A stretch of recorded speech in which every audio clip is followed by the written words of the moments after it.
আপনি ভাবছেন এই ওয়াজ করছে কেন? আরে এখন তো পরীক্ষার সময়, যাতে আমার কম ভুল জায়গায় সুইচটা না টিপে ফেলে, বুঝাবো না? আমার কম সুইচ টিপবে এমন জায়গায় আপনার ভোটেতে জিতে আমার মসজিদ ভাঙবে, তাকে ভোট দেবেন? আপনার সুইচে জিতে, আপনার ভোটেতে জিতে বলবে মাদ্রাসার বাচ্চাদের মিড ডে মিল দেবো না, কুকুরের বাচ্চাকে দেবো, তাকে ভোট দেওয়া যাবে? আপনি আমার কথাকে খারাপ নিলে কিছু করার নেই, কিন্তু সত্যটা বলতে হবে। যদি কেউ জিতার আগে যদি রেশনের মাল চুরি করে জেলে যেতে পারে, সে জিতার পরে কি করবে আপনি ভাবতে পারছেন? কত হাজার হাজার বাচ্চার মুখের খাবারকে কেড়ে নেবে, কত হাজার হাজার লোকের চালকে চুরি করে নেবে, আপনাকে ভাবতে হবে না? একটা ভোট মানে একটা শাহাদাত।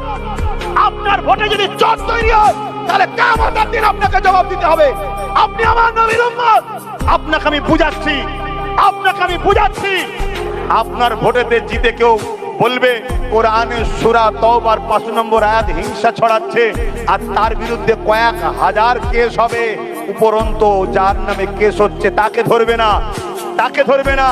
আর মালদা জেলার একজন কাদিরি সাহেব, মৌলানা সাহেব, বেচারি নির্দোষ, কিন্তু এই এলাকায় তাদের প্রভাব আছে, সেই এলাকায় তার বিশাল প্রভাব, মানুষ তাকে খুব চেনে চায়। যখনই দেখছে সে আইএসএফ এর পক্ষে দাঁড়াতে চাইছে, জানছে দাঁড়ালেই তো জিতে যাবে, আমি হেরে যাব, কোথাকারে ঝামেলায় তাকে তুলে নিচ্ছে।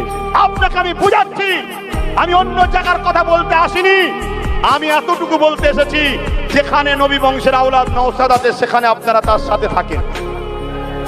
এইটুকু বলার রাইট আমার আছে না নয়? আমার ভালোবাসার মানুষকে জিজ্ঞেস করছি, আছে না নয়?